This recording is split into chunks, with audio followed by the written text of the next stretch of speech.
One thing I think we've all done at least once is a little bit of trolling. And if you haven't, well, you probably aren't a real person. But what actually is trolling? The Cambridge Dictionary defines it as the act of trying to catch fish by pulling a baited line through the water behind a boat. Well, I can't make a whole video about that, so instead let's go with my definition. The act of yanking someone's chain. Despite how simple it sounds, there's a lot of nuance to this niche pastime. Everything from why it happens to how it happens is unique to the person who commits the troll. It can be both fascinating and absurdly hilarious at the same time. That's why I believe it should be studied. So everyone put on their favorite non-lexical vocable Russian song from 1976 and strap in for my lecture on the art of trolling.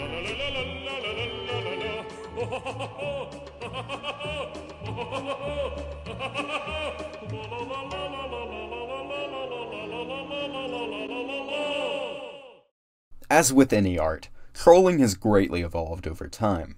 And if we are to better understand the modern era of trolling, it's integral we analyze its beginnings. The act of messing with people for dubious purposes has existed ever since Satan convinced Eve to eat from the tree of knowledge.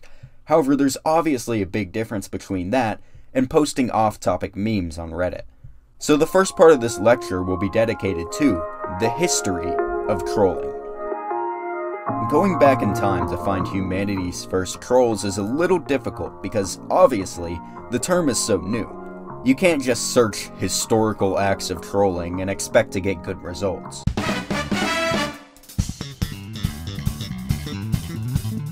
However, the basic idea of trolling has been around for centuries. You just have to squint a little to find it.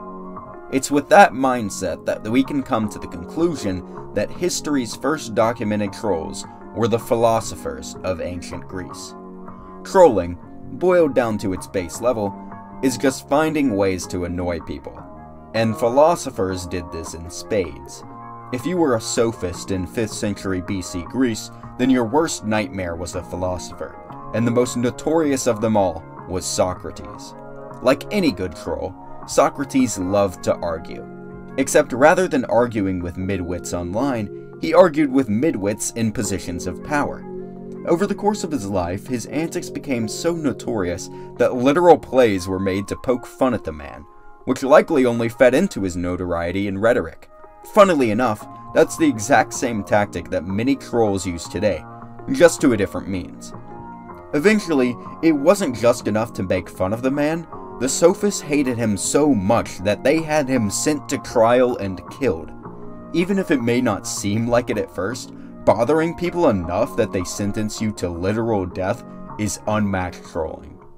Moving ahead 1,000 years and some change, there's a more well-documented case which you'll find fits nicely within the parameters of trolling. You see, there was this little-known event called World War II, and by the end of it, the Germans were on their back foot. However, in December of 1944, they were staging a huge counteroffensive against the Allied forces on the Western Front, and right in between the Allies and 400,000 German troops was the town of Bastogne and the American forces stationed there. Being the notoriously kind humanitarians they were, the Germans sent an offer of surrender to these Americans. Their response is perhaps one of the ballsiest trolls in history. Nuts. The German delegates who were told this message were confused, but the American translator cleared it up for them, saying that it basically meant, you can go to hell. Despite this gambit being rather dangerous, it paid off, and the US forces managed to fend away the Germans for the next couple of days as their fuel supply slowly dwindled away. When it was all said and done, the Americans had every right to be so brash, and ended up getting a good laugh at the Germans' expense. That particular case, while being very iconic, is pretty basic. So let's discuss an incident which is a little more niche. Everyone loves funny animals, but would you vote funny animals for city council? Well, Sao Paulo did just that in 1959. At the time, the Brazilian city wasn't doing so hot, and the people were extremely fed up with the poor leadership that had let it be that way. Luckily, there was an election being held, so the people could finally let their frustrated voices be heard. However, despite there being over 500 official candidates, None of them were who the people wanted. As the votes were being tallied, it appeared that a new candidate had snuck herself onto the ballot, Kakaleko, a rhinoceros at the local zoo whose name literally meant rubbish. It appears that not only had people voted for this frumpy little rhino, but they had overwhelmingly done so to the chagrin of Sao Paulo politicians. The response from the politicians who had just lost to literal rubbish was varied and hilarious. Some opted to insult the rhino in a fit of rage, some insulted the voters instead, but one was so hurt by the result that he fucking killed himself because of it. It's safe to say that this is one of the most successful cases of mass trolling, not just for the time, but in history. As we jump ahead to the current day, we now have a framework on how the modern form of this controversial pastime has come to be.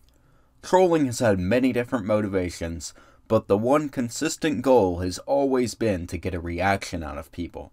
It just so happens that some of these reactions can be rather comical, and as the internet began to sprout, this ended up becoming the primary motivator for trolls. That leads into the second part of my thesis, trolling as entertainment. One of the most widely popular topics on the internet is gaming, so it only makes sense that a lot of people's introduction to trolling was through gaming videos.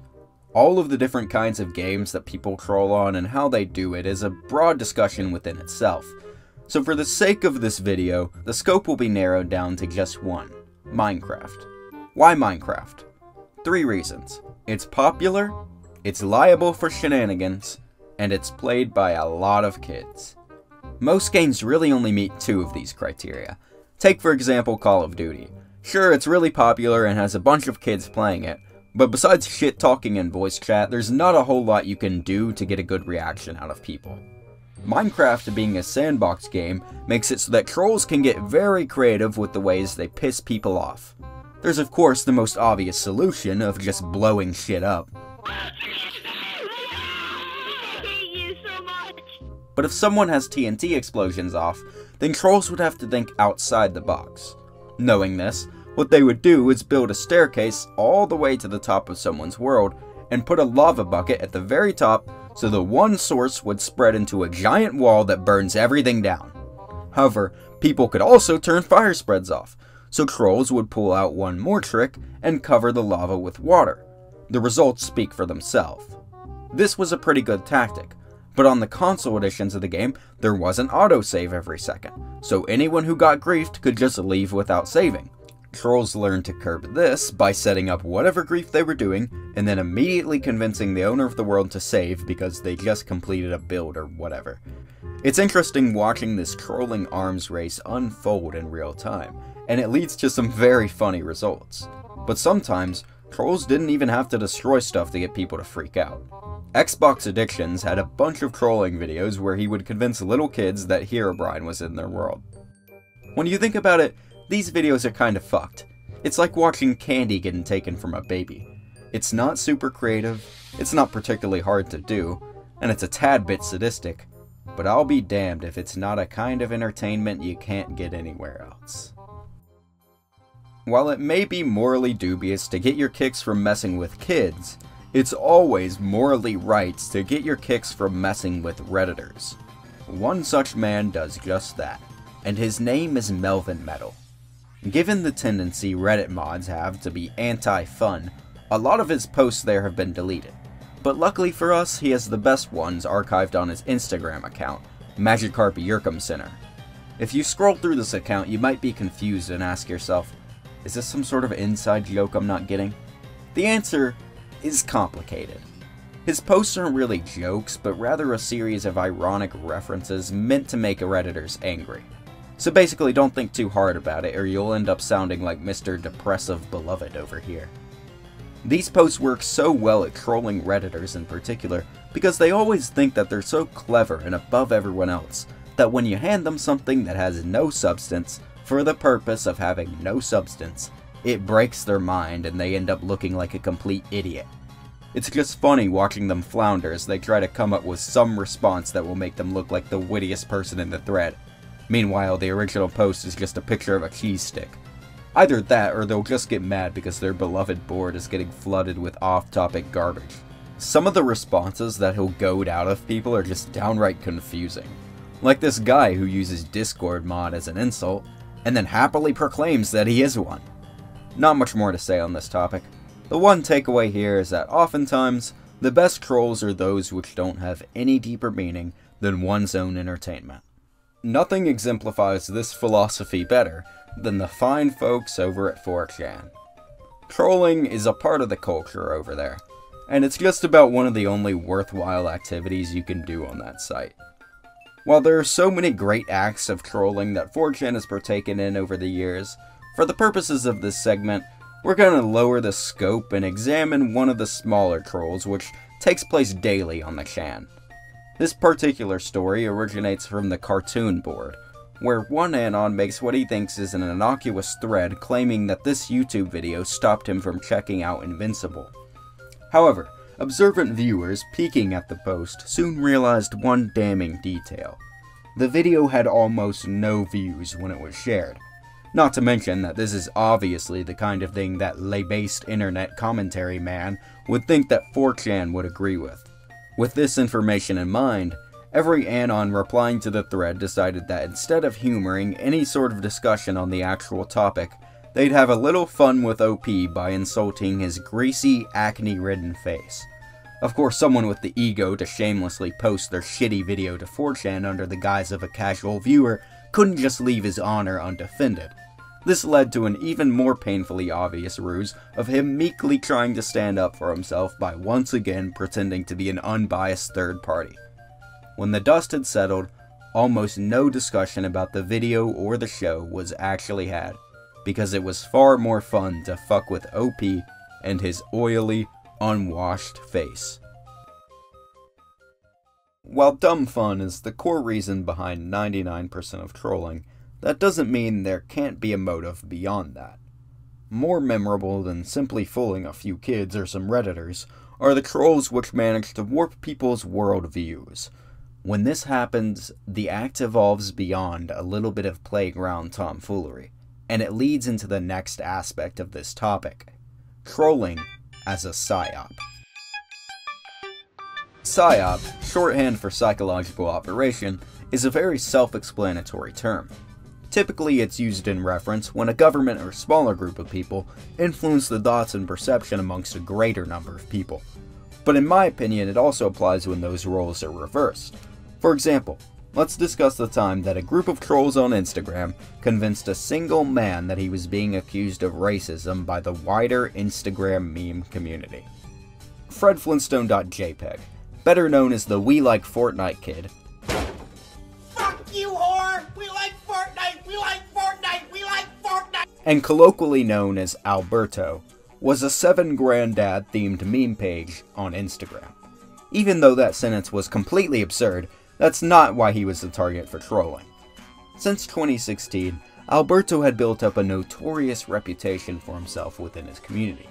Basically, he had been turned into the goddamn infamous meme page due to several incidents and subsequent freakouts where he made himself look like a complete ass. All you need to know is that he was very prone to going on Instagram Live and ranting about people who had been bothering him. This, compounded with the fact that he was an annoying dick, meant that it was no surprise when an account called FredFlintstone.jpeg popped up and started pretending to be him while making incredibly racist memes with his watermark plastered on them.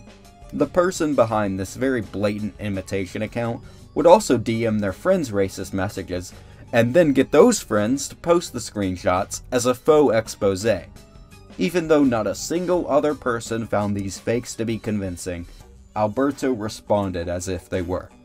Once he had shown that the memes were successfully getting to him, the trolls ran with this information, and the influx of people tagging him in these fake memes and calling him a racist was drastically increased. All of this eventually made the man snap, and on July 22nd, 2019, the internet received what is, in my humble opinion, one of the funniest videos ever. I've had it! I fucking had it! I've had it! I've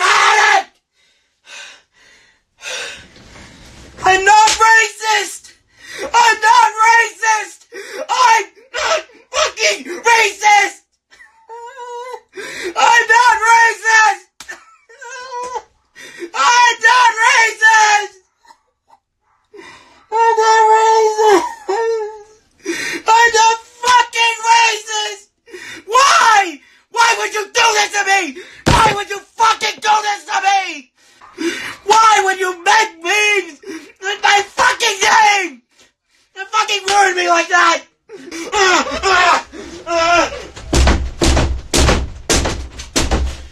Look what you made me do! Look what you made me fucking do! Look at this! Look at this! You fucking caused this! You fucking caused this! Whoa! I'm not racist! Get out! Get out! Leave me alone! I'm not racist! I'm not racist! I'm not racist! There's so much gold in this single 4.5 minute livestream.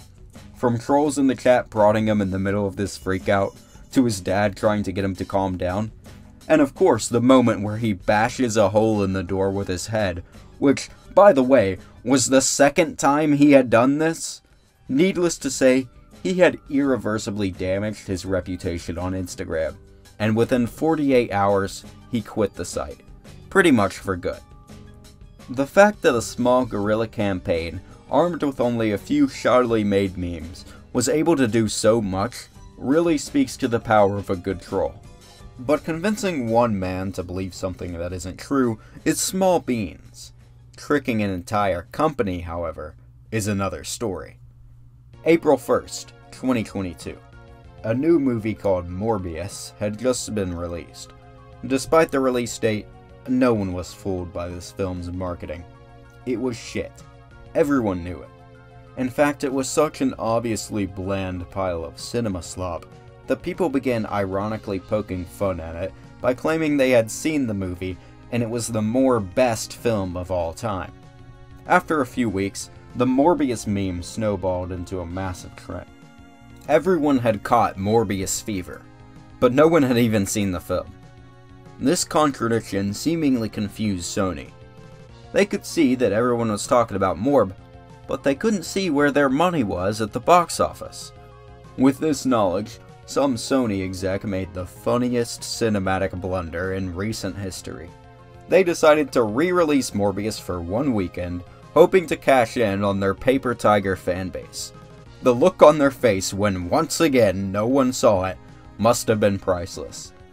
While this story is very well known, it's still worth mentioning as not only a case study in mass trolling, but as a cautionary tale to the entertainment industry.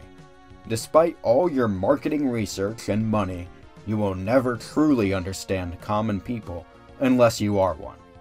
Speaking of understanding common people, let's go back to Instagram and talk about someone who did this a bit too well. Boomer Gem. While doing research for this portion of the video, it was a shock to see a Know Your Meme article on the subject. Despite the biased view, it actually describes the situation pretty accurately. That being said, here's the real version of the story. Boomer Gem was a really bad meme page that constantly posted dry, unfunny content. Despite this, his memes were so milquetoast that they appealed to the lowest common denominator, and he ended up getting over 100,000 followers from this. It just so happens that Boomer Gem was also very openly on one side of the political spectrum, which made him an even bigger target for those who not only thought his memes were trash, but thought his opinions were garbage too. In a similar fashion to FredFlintstone.jpg, a group chat was created with the intention of messing with Boomer Gem until his reputation was ruined and he left Instagram. Now, if you only read the Know Your Meme article, you'd think that the story ends with Boomer Gem being unaffected by these trolls and remaining a very popular Instagram meme page. But looking up Boomer Gem on Instagram today only garners a slew of accounts making fun of him. What happened? Same thing that happens to most big internet personalities. It turns out that he was inappropriately talking to minors. With this damning information out in the open, the hashtag GroomerGem was started, and his account was mass reported until it eventually got removed for suspected ties to domestic terrorist groups.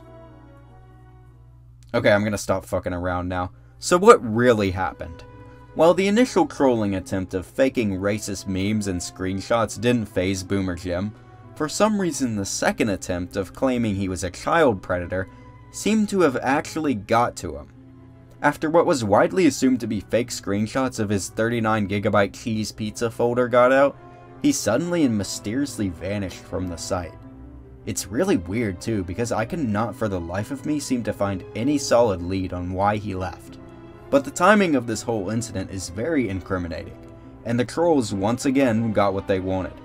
I shit you not, if you ask anyone on Instagram nowadays about Boomer Jim, they'll tell you he was a pedophile. And you know what? Just between us, let's keep it that way. Boomer Jim was a kitty-diddling racist, and we're all glad he's gone. A trend you might be noticing with these trolls is that it's all really a big mind game. The more you can get into someone's head, the better you can mess with them.